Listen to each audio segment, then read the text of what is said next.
Awak howitzer Gyatchins B dari kelompok pasukan Dnepr menghancurkan senjata angkatan bersenjata Ukraina yang disamarkan di tengah hutan. Rekamannya diunggah di akun Telegram ET Moderasiya pada Selasa 20 Agustus 2024. Tepatnya di wilayah Zaporozhye, targetnya terdeteksi oleh pengintaian udara pada jarak lebih dari 20 km dari garis depan. Pasukan artileri dengan cepat mengarahkan senjatanya ke sasaran dan menghancurkannya dengan tembakan cepat. Seperti yang terlihat dalam rekaman, dapat dilihat serangannya tepat mengenai sasaran hingga timbulkan ledakan dahsyat.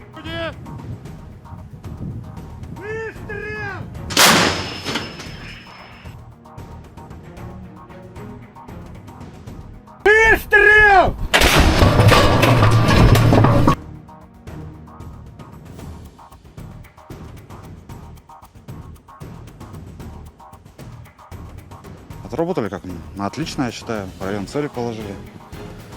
Отработали очень неплохо.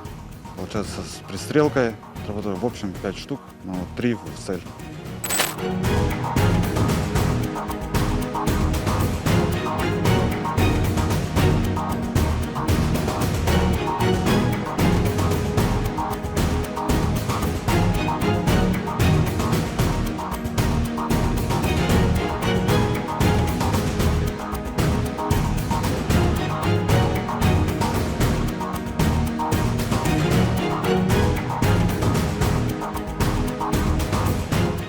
Download Tribun X sekarang, menghadirkan lokal menjadi Indonesia.